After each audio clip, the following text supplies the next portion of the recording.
Thank you for tuning in. You're listening to the Beyond 50 radio program. I'm Daniel Davis. Back on the program with us today is a wonderful guest that's really going to open your eyes to make you see things in a way that you should be seeing them, and that is really as they are. On our program today, we're going to be talking with author of Confessions of an Economic Hitman, and we'll be talking about his book, the newest one, which is The Secret History of the American Empire. He's a New York Times best-selling author, and he is a former economic hitman. And I'd like to welcome to our program today our guest, John Perkins. John, thank you for joining us here on the Beyond 50 radio program again. Hey, it's great to be with you. You know, it was a lot of fun last time we were talking, and I've been able to read your other book, Hoodwinked, as well as The Secret History of the American Empire, and you think to yourself, if a lot more people knew about this day and age, I think they would see the news quite differently. Well, yeah, I've had so many people tell me that after they've read the book, they forever after look at the world differently, and I hope that's true, because I think, especially in the United States, we have a very skewed view of what's really going on in global politics. Mm-hmm. Now, let's talk about this book, The Secret History of the American Empire. This really goes back quite a ways, so you can't really point your fingers, at a current administration or a former administration or one before that, but it goes way back quite a ways. Tell us about that. I think it really started in the early 1950s. We were in the middle of what we call the Cold War, and the democratically elected premier of Iran, Mossadegh, had run on a campaign policy that if he were elected, he would make sure that the international oil companies gave a greater share of the profits from Iranian oil back to the Iranian people. They were not unwilling to do that, and interestingly, the oil company in question here was what became BP. It was British Petroleum, and so he threatened to nationalize them. He said, you're going to have to pay a larger percentage of your profits to my people, or I'm going to nationalize you. Of course, oil companies around the world didn't like that, and the United States decided to take action. We didn't dare send in troops because we were afraid of a nuclear war with Russia. And, of course, Iran's right on the border with Russia. So instead, the decision was made to send in a lone CIA agent, a guy named Kermit Roosevelt, Teddy Roosevelt's grandson. And Roosevelt went in with a few $1 million, and he managed to organize a bunch of hoodlums to demonstrate in the streets, make it look as though Mossadegh was very unpopular, and staged a coup and successfully overthrew Mossadegh and replaced him with the Shah of Iran, who, of course, is a big friend of U.S. companies, oil companies, and other companies. Well, that was a very strong message. The State Department and CIA took a look at this and said, this is easy. It only cost a few $1 million, and there was very little risk involved. The only problem was that Roosevelt was a CIA agent, card-carrying government official, if you will. Mm-hmm. And if he'd been caught, Washington would have been placed in a position of jeopardy. So the decision very soon after that was made to use private consultants to do that same sort of work. I eventually became one of those private consultants, but it started a whole new way of building empire, if you will. Mm-hmm. And it's really fascinating because as you look back in history, and I can go back, as far as the 1970s, and you take a look at, as the news was being broadcast, and at this time, I'm in grade school going into junior high school, and I'm thinking to myself, especially like, for instance, over in the Middle East, as you're bringing up here with Iran, is that there's all this civil unrest, at least that's how it's being broadcast to us, and you think, are those people losing their minds? But it never occurs to you that maybe in a very secret, covert way, we're stirring up the trouble to our own advantage. Yes, and I think it's very important that people look at the world that way. I know I spend a lot of time in Latin America, and I know a lot of people in Latin America that strongly believe that the Colombian drug problem is very closely connected with the CIA. I don't have any personal experience with that or proof, so I'm not saying that's the case, but there's a tremendous number of people that believe that, and that it's used as an excuse for us to militarize Colombia, to send in tremendous amounts of military aid so that we have a military presence in Latin America. And that's consistent with the way we have done things in the past that I do know about. Again, I can't ascertain that that's exactly what's happening in Colombia, but it would make total sense to me given our past history. And now people are saying the same thing's happening in Mexico. That at least part of the Mexican drug situation is probably being fomented by the CIA. It's a scary thought, but it's not beyond the realm of possibility. We did it in Vietnam, the Golden Triangle. The British did it with the Poppy Wars. It's an old tactic. Fascinating stuff here. Now, today, especially here in the United States, we're seeing how, for instance, the federal government is trying to step out of Arizona's situation with the border patrols and immigration. Now, is there some light that can be shed on that, or is that just as it appears? I really don't know. That's one I have no idea about. I've never been involved in that sort of situation, so I'd really rather not comment on it. Okay, understood. Fair enough. Now, let's talk about the Latin American Revolution and its lessons for democracy, because this is truly an area that can actually be teaching us a lot about what we think we're actually doing when it comes to democracy. Yes, there's been an amazing revolution in the last few years throughout much of Latin America. 10 countries representing roughly 80% of the population of South America have in recent years voted in democratically presidents who are standing up to what I call the corporatocracy, the people who run our big corporations that have in the past so much exploited these Latin American countries, taking oil, copper, other resources from these countries and not giving a fair payback to them. One of the reasons that happened was because during most of my lifetime, every one of these 10 countries was ruled by brutal dictators. And most of these dictators were either put into power by the CIA or kept into power by the CIA. So these were not democratic governments. They were not representing the will of the people, and they were letting big international companies essentially get away with robbery, outright robbery of their resources. But in the last few years, 10 of these countries have put an end to that. They've voted democratically to bring in presidents that are standing up and saying, no more of this exploitation. You've got to give a fair share to our people, very much like what Mossadegh was trying to say in Iran back in the early 50s.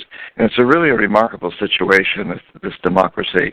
And they're doing some other incredible things, too. Rafael Correa, the president of Ecuador, who incidentally has a PhD in economics from the University of Illinois, he's not exactly a radical communist. He's a capitalist. He says, I'm a capitalist, but I see no reason why capitalism can't be used to help my people pull themselves up from their bootstraps using our own resources here in Ecuador.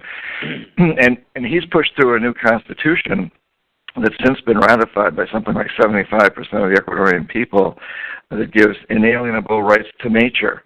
First constitution in the history of the world that recognizes that nature has inalienable rights. Pretty significant stuff. Mm-hmm. And it's interesting because, for instance, when we talk about the Latin American countries, you were talking about in your book how, for instance, Venezuela, that was a real hotbed issue there for a while.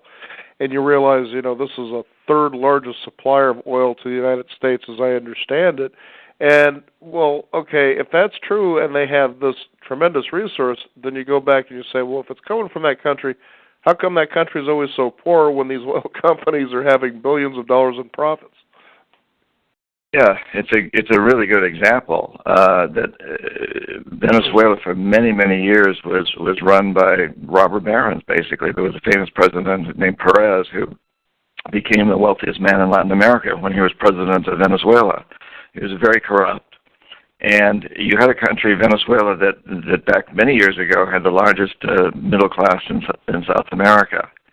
And the economic hitmen went in and said, listen, this is a country with lots of oil.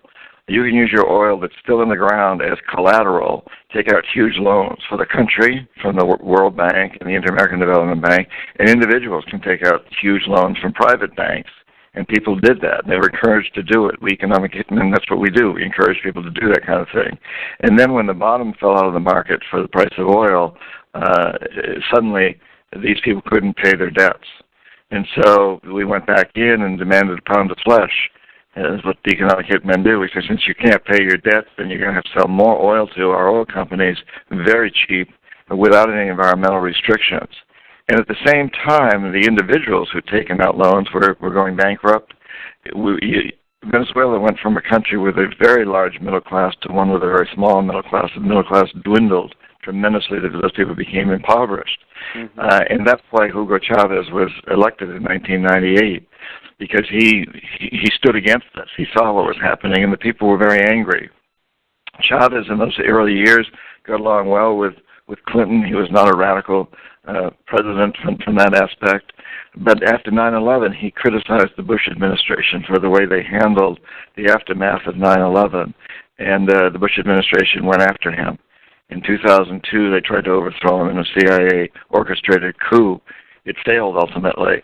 And because Chavez was able to stand up to this coup, and because the people stood behind him, it sent a very strong message throughout Latin America that the United States and the CIA were paper tigers.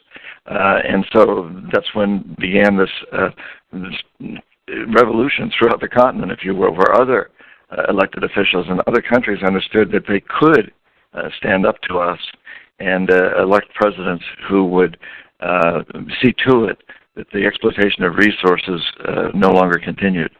It's a very amazing history. So a lot of people really dislike Chavez, and I have to admit that, I find his rhetoric appalling at times. But the fact of the matter is, he changed history, and he stood up to the largest empire in the history of the world, and succeeded. Mm-hmm. Now, you also, in your book, The Secret History of the American Empire, uncover something that I think a lot of people really should know about, and that is what's happening with Africa.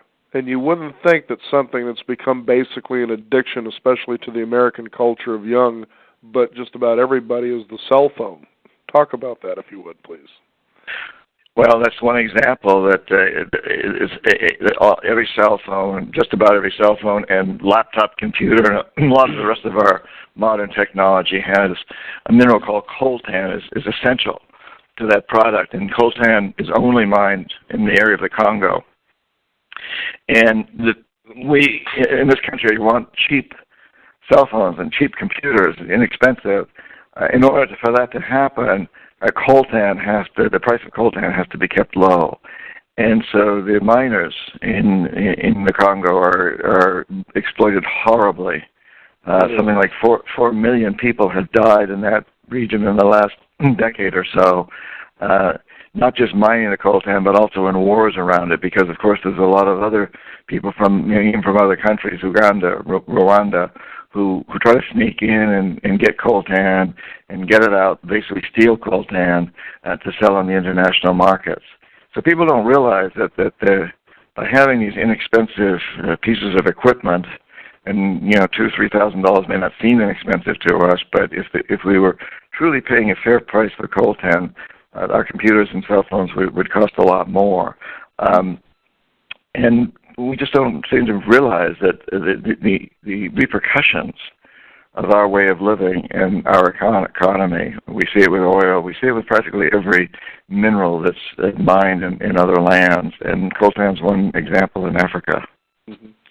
I think it would be interesting, if we as so-called consumers, as we're constantly being called, if we were to actually go and see for ourselves, to experience firsthand what the results of choices that we make, how it affects the lives of other people, not only just the way they have to live, but the way they have to earn their living, we would start making different choices. But unfortunately, we don't really see that side of the mirror on this side of the world as much as we should. Now, since getting out of being an economic hitman, one of the big concerns, I'm sure people say, well, how was it that the jackals didn't get to you, and how are you able to go and talk about this somewhat freely, within the American press without somebody kind of saying, this guy's full of nonsense? I'm sure that's happening. But, how is it that people can start thinking that when they make those conscientious choices to do the right thing, that they can see that it's really having a good positive effect on the other end?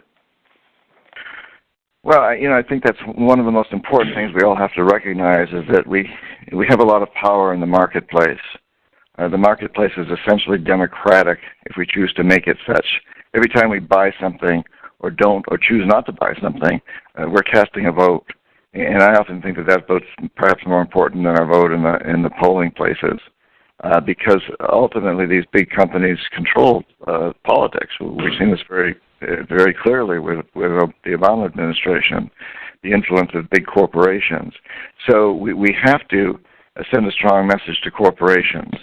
And I think going back to the earlier discussion we had about Venezuela, Venezuela owns an oil company, Citgo, and it's the only oil company, as far as I know, that does socially good things around the world, especially in Latin America.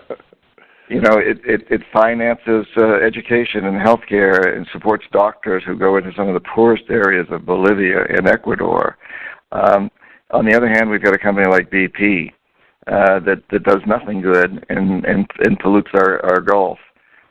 So you know, by buying from Citgo, you're not supporting Chavez particularly, but you are supporting the one oil company that actually is socially responsible. When we send emails to companies like Nike and tell them, we're not going to buy any more from you because you've got slaves working in sweatshops in Indonesia, and we send an email to the company that we do buy our tennis shoes from that doesn't have sweatshops, and you can find those companies at a website that's one of the nonprofits I found at dreamchange.org. There's a whole lot of links there of companies that are doing good things. When we send these emails to these companies, it has an impact. And a company like Nike does see this. And what we have to ask them to do is convert their sweatshops in Indonesia and other countries into real factories where the workers get decent pay and good living, good working conditions, and health care and retirement funds. We really need to be aware of these things and the power that our dollar has. And unfortunately, I think in the past we've really taken the attitude, many consumers have at least, I want cheap T-shirts, and if that means buying from a sweatshop, I'll look the other way. I want cheap oil for my car, and if that means destroying the Amazon or the Gulf, I'll just look the other way. We've got to put an end to this and recognize that what's really important here is for us to create a sustainable and a just world for ourselves and our children and our grandchildren. Mm-hmm.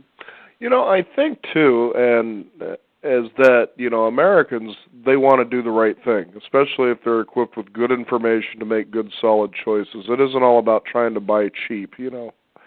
Even though the economy at this time, you know, doesn't seem to be as strong as people would like it to be, but it tends to be a situation where someone says, oh, gee whiz, they've got those sweatshops over there, okay, maybe I'll stop buying Nike, you know, just for that reason. But then they don't feel or see a tangible difference that particular choice is made, even though it's been one choice. And I feel that sometimes that people have a herd mentality until they see a great influx of change, like, oh, that really did make a difference, then they feel more motivated to continue on that path.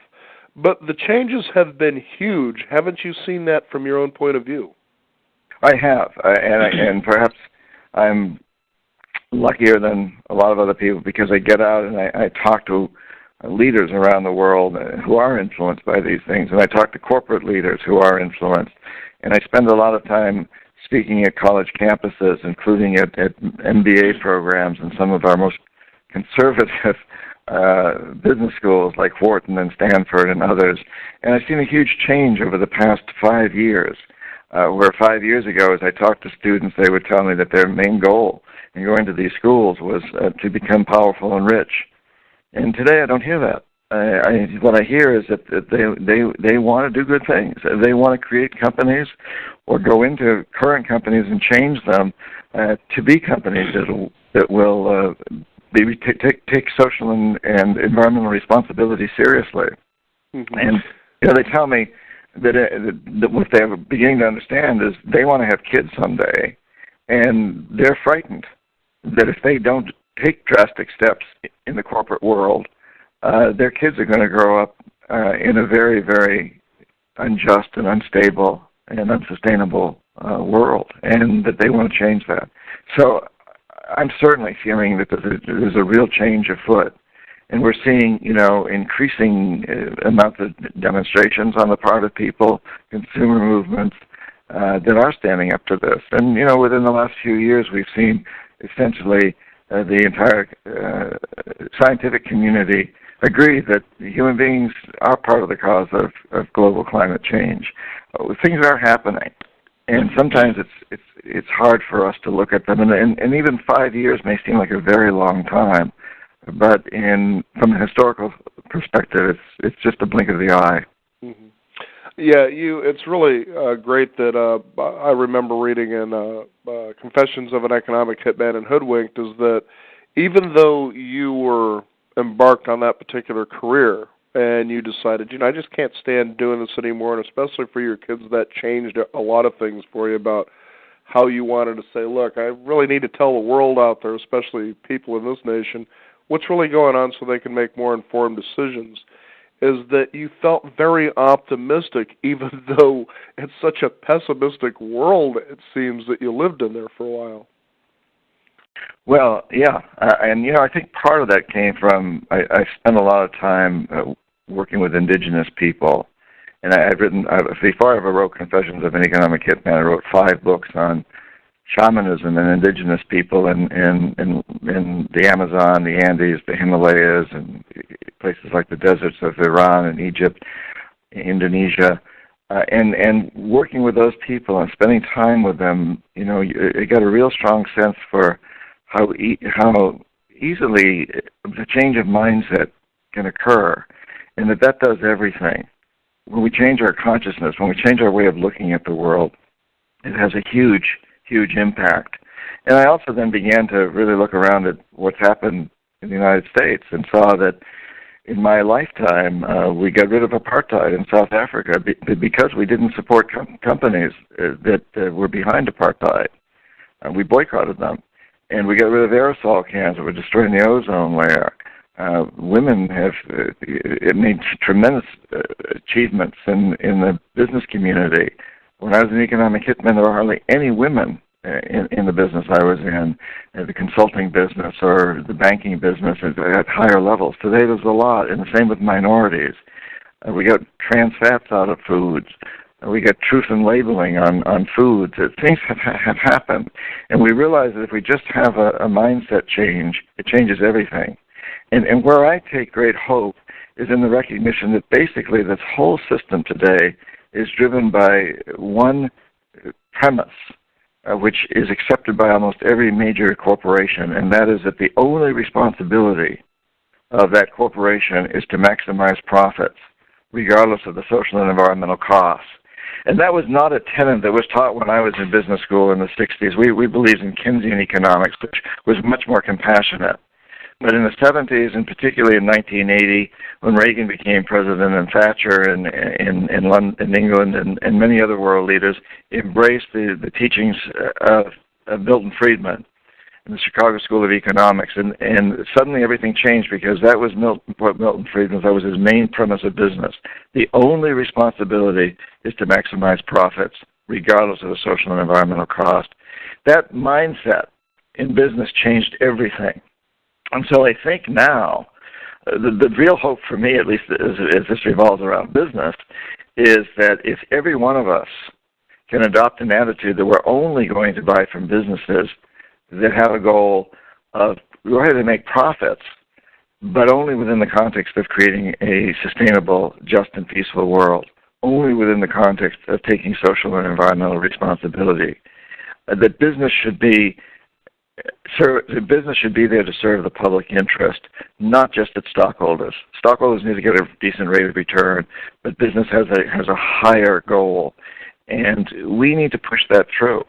And I think just changing that one mindset and letting it guide our actions as we shop and live our lives will have a huge impact. I think it's also fascinating, too, John, that as people change that mindset, as you're talking about, and especially in reflecting on the people of South America that you've written so passionately about, is that as you see that, you will no longer feel like you lack, but that you actually have more abundance than you could have ever imagined, because the world can become a very big place again. Wow, I totally agree with you. Yes. There's nothing more gratifying, in my opinion, than doing things that make a better world for ourselves and our offspring. And prosperity is not about how many material possessions we have. Despite the bumper sticker, it's not true that he who dies with the most toys is happiest, or whatever that saying goes. It's just plain not true. Prosperity is about feeling good. It's about feeling prosperous spiritually. And it's not about accumulation of bigger houses and more cars and gadgets and toys and so forth. And I think when we really get that and realize that the true joy, the true bliss comes out of doing things that will make this a better world for all of us, then we're happy. I've really felt fortunate as a radio show host to be involved with Beyond 50 for the last 6.5 years to let people know of the many programs that we've done here, to let them know and to feel encouraged that it seems subtle. You may not notice it, but the ripple effects are becoming huge when you have people such as yourself that come out and say, I used to do this, I'm not doing it anymore, but I'm pulling and I'm committing my resources, my talents, and my connections to say, we want to change things and let people know that that's happening. Just recently we had Peter Heller, who is actually an excellent adventure writer, decided at the age of 46 to take up surfing. Now, you wouldn't think that, surfing, that sounds pretty interesting, but he also talks about the tremendous efforts that surfers around the world are making to impact environmental issues, to be sure that beaches and oceans are being cleaned up. It's really amazing when you sit in the chair like I do to talk with people like you or Peter, it could be even anthropologist Wade Davis, that it really truly is happening, that there's a wonderful connection occurring actually as we speak, that it's almost as though the phantom is actually out of the jar and has nowhere else to go. But you kind of wonder now, because the concern on the horizon is, what is China going to do? Because it seems that they've actually learned lessons from the United States. Well, yes, and first of all, let me just say you are blessed to be in that position, that seat on the radio, and see this happening. But likewise, your listeners are blessed to have you there and bringing these shows. And therein lies the answer to one of your earlier questions about how do people know that we're making progress. Well, they know by listening to shows like this one and reading books that are coming out, and there's documentaries that are being made constantly that are showing that things are changing. So you're blessed, and your listeners are blessed, and I feel blessed that you're doing what you do, so thank you. Thank you. In regard to China, I was in China this past year. I was invited there to speak at a big conference of MBA students, and then I hung out with these students for a week or so after that, just to get to know them, and they took me around a lot, and I got to know a lot of them personally and taught in some of their classes, and I kept hearing from the Chinese MBA students that China has proven that a country can create miracles. They said, in the past 30 years, China's had double-digit economic growth every year. And before that, everybody would have said that's impossible. I would have said that was impossible. In 1970, it stood on the border of China in the new territories. I couldn't get into China in 1970. My State Department wouldn't allow me with an American there. But I looked in there and into China, and I thought, my God, someday I want to go there and find out about this place. Because at that point, 1970, nobody knew anything about China. It was like this dark mass on the map, medieval.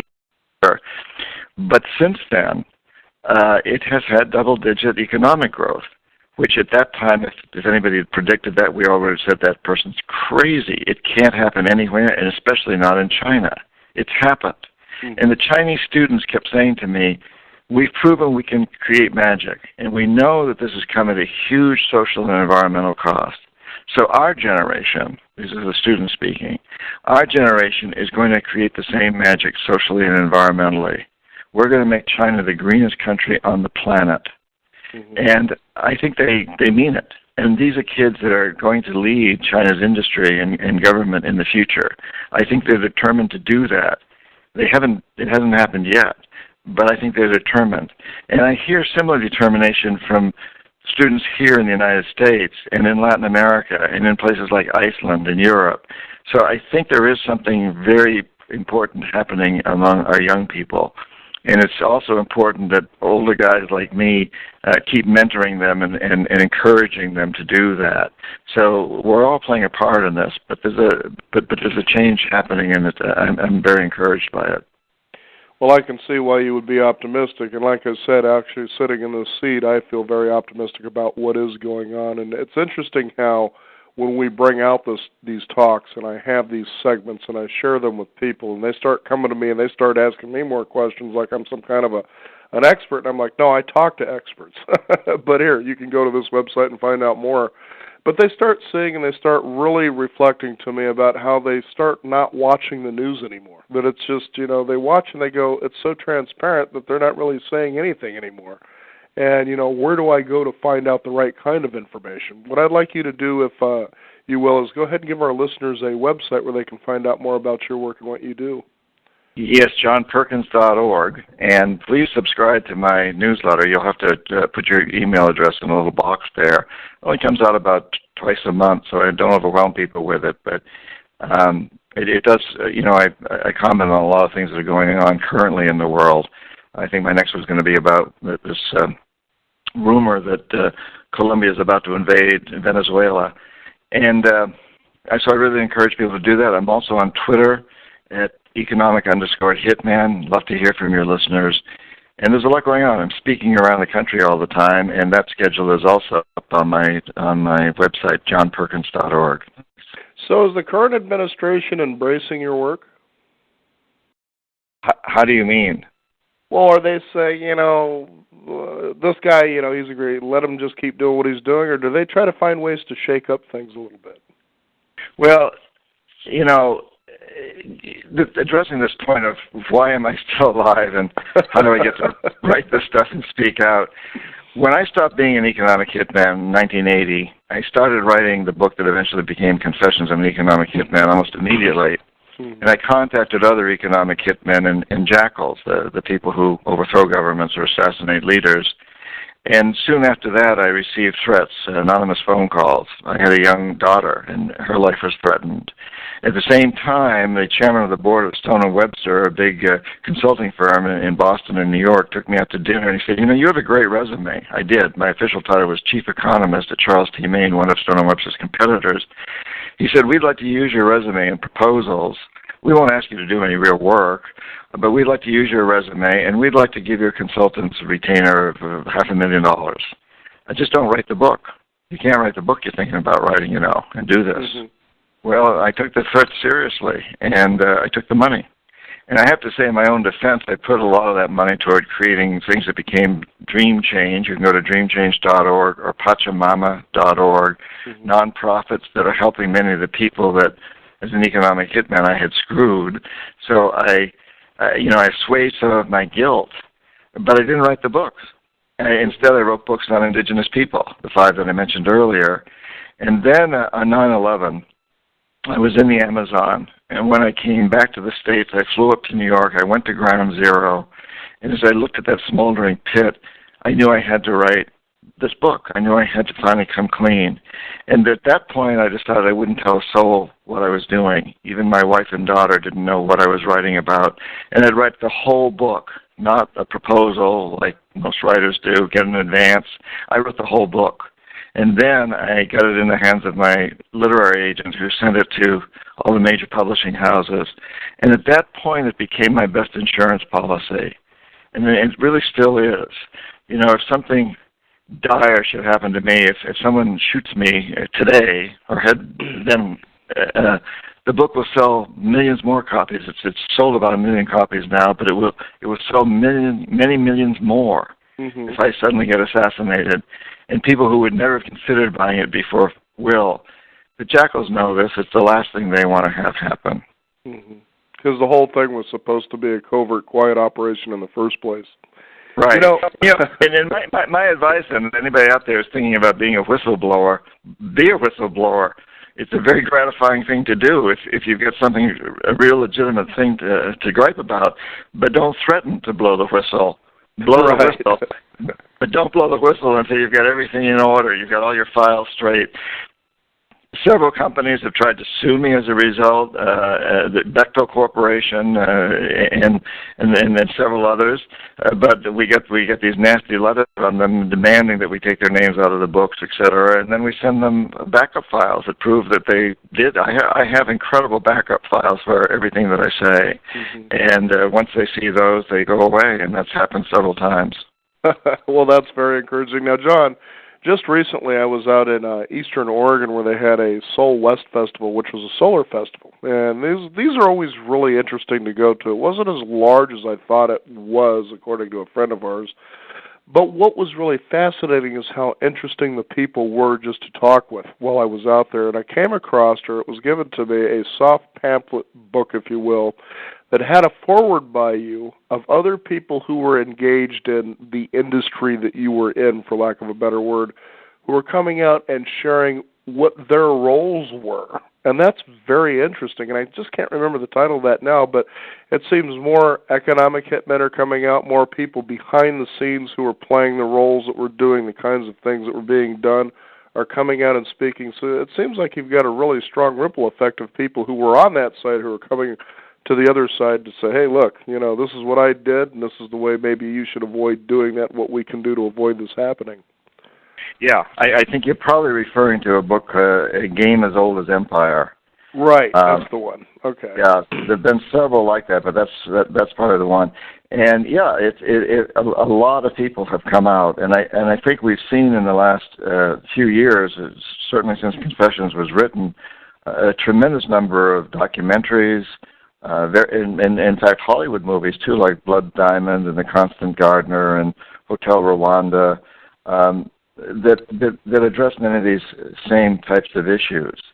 In a way, some current movies like Inception and the new one with Angelina Jolie, and I can't think of the name of it right now, touch upon some of these subjects. So I think there is a new awareness that's developing because a lot of people are writing, a lot of people are appearing on radio shows like yours, or television shows, and in documentaries. Things are happening, and I think we should all take great hope in that. And I really encourage all of your listeners to dig more deeply into this and continue to think about it and promote these things. And I'm not asking people to always believe everything they hear from people. I'm very happy when I speak out and somebody questions me and wants me to go into more detail. I'm willing to do that, and I think a healthy skepticism is always good, and that's part of what this is all about. That's part of what makes the democracy great is that we are able to question each other and have discourses. The Secret History of the American Empire is the book, and our guest, John Perkins. John, we want to thank you for joining us here on the program. You're always welcome to come back and tell us what's going on out there in the world and share it with our listeners as well. Please give out your website again. JohnPerkins.org, and you're welcome, and thank you for your amazing, great work, and this is a wonderful program. Keep up your great work. Thank you very much, John, for joining us here on the program today. You're welcome. I want to thank you, listeners, for tuning in. Again, The Secret History of the American Empire is the book. There's also Confessions of an Economic Hitman, as well as Hoodwinked. Interesting books to pick up to find out what choices you're making and how that affects other people around the world. You might start making better choices. We also encourage to have you choose to go to our website at beyond50radio.com, the number 50, sign up for our free weekly e-newsletter. We thank you for tuning in. I'm Daniel Davis. This is the Beyond 50 radio program, and remember, live your day past halfway.